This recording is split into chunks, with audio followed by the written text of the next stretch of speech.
Sir, Patna Sahib Lok Sabha seat जो है आपके आ जाने से बहुत ही चैलेंजिंग सीट मुझे लगता है कि है। क्या लगता है इस बार कांग्रेस वहां से विजय प्राप्त कर पाएगी? ज़रूर, निश्चित, क्योंकि पूरा गठबंधन हमारे साथ है और जो गठबंधन का प्रभाव आप बिहार में देख रहे हैं वो तो आपके सामने है। देखिए, सच्चाई ये है, हकीकत ये है कि यहाँ की जनता पटना साहिब की, पूरे बिहार की त्रस्त है, परेशान है और नाराज़ भी है।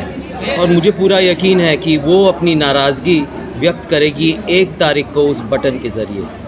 सर, आपके सामने एक बड़ा चेहरा और बड़ी चुनौती, इसका सामना आप कैसे करेंगे? देखिए, बड़ा चेहरा तो तब होता है जो लोगों के बीच में मौजूद होता है। अगर यहाँ पर पोस्टर ऐसे लग गए हैं, तलाश गुमशुदा, कहाँ गए हमारे सांसद, लापता सांसद, तो बड़ा छोटा चेहरा का कोई मायने नहीं होता।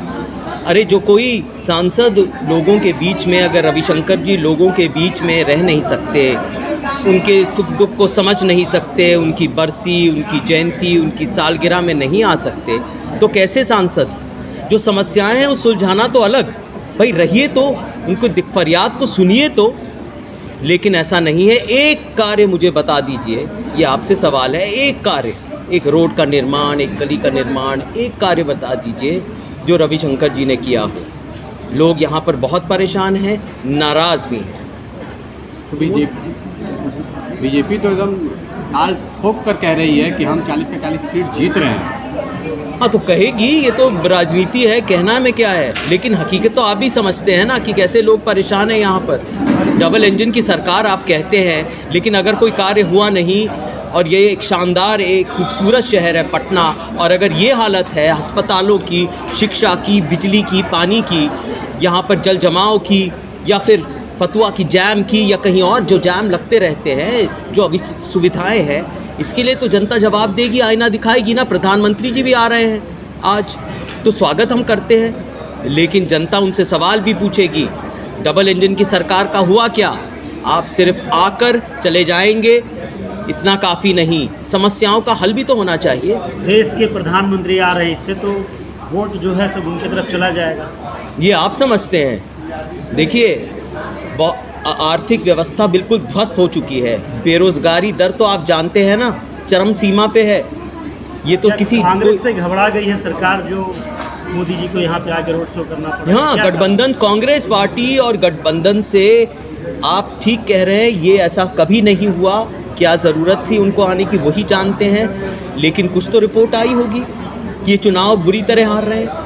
मोदी जी अपने भाषणों में हर बार कहते हैं कि हमने 370 हटाया, हमने राम मंदिर बनाया, हम प्रति व्यक्ति 5 किलो अनाज दे रहे हैं, हम उज्ज्वला योजना का लाभ दिए हैं। ऐसे में हम चुनाव 400 के पार जीत रहे हैं। आपका क्या कहना है? नहीं, देखिए, आप बाज़ार तो जाइए, आप देखिए सब्जियों के दाम, मुझे बताने की ज़रूरत है? सब्जियों के दाम, चावल, आटा, मसालों, तेल की दाम, तेल के जो दाम है, मुझे बताने की ज़रूरत तो नहीं, हकीकत तो आप पहचानते हैं।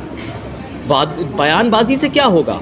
बेरोज़गारी दर तो देखिए, कितने बेरोज़गार युवक हैं, जो शिक्षित युवक हैं वो बेरोज़गार हैं। राहुल गांधी को अक्सर पप्पू बोल के बात को हल्का कर दिया गया। अक्सर कई लोगों से सवाल किया जाता है तो यही बोलते हैं कि वो तो पप्पू है, वो देश को कैसे संभालेगा? नहीं, देखिए, इस तरह के प्रचार तो बहुत पहले से चले हैं। जो घबरा जाते हैं, जो दबाव में आते हैं, ऐसे शब्द का इस्तेमाल करते हैं।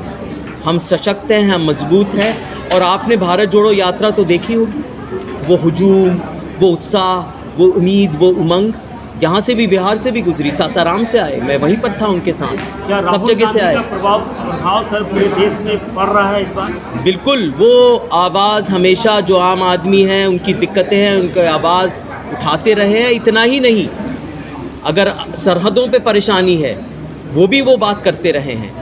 हर विषय पे वो आवाज़ उठाते रहे हैं, आम आदमी की आवाज़, अगर कूटनीति है उसकी आवाज़, तो ज़रूर असर पड़ता है। इस बार इंडिया गठबंधन जीत रही है? इसमें कोई शक नहीं, कोई संदेह नहीं, वो जीत रही है। लोग परेशान हैं और हमारा एक सकारात्मक एजेंडा भी है, हमारी गारंटीज़ भी हैं। हम उनको गारंटी कहते हैं, ये हमारे शब्द हैं गारंटी, क्योंकि हमने कर दिखाया है, इतिहास गवाह है, इसकी पुष्टि हो चुकी है। कर्नाटक में जो हमने वादे किए थे वो पूरे किए, तेलंगाना में पूरे किए, जो हम कह रहे हैं वो हम करेंगे। मुझे तो फ़ख्र है, लेकिन मैं यहाँ पर लोगों को लोगों के बीच में रहने आया हूँ, समस्याओं को सुलझाने आया हूँ। गैस सिलेंडर के बारे में मैंने जब बीजेपी को कहा कि महंगी हो गई है, तो उनका ये कहना था कि पहले तो सिलेंडर मिलता ही नहीं था, जब से भाजपा आई है एकदम तुरंत आपको सिलेंडर मिल जाता है। तो महंगा कहाँ है?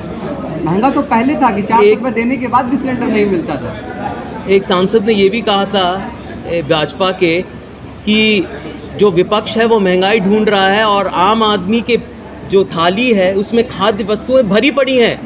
इतना बड़ा मजाक उड़ाया गरीब आदमी के बारे में। जीएसटी लिया जा रहा है, क्या कांग्रेस की सरकार में वो खत्म कर दिया जाएगा? बिल्कुल ख़त्म किया जाएगा, क्योंकि जो अन्याय है, जो जुल्म हो रहा है जीएसटी के ज़रिए या यहाँ पर और जो जुल्म हो रहा है आर्थिक व्यवस्था में, जो गैर बराबरी है, उसको ख़त्म करने की हम कोशिश करेंगे, पूरा ख़त्म हो जाएगा।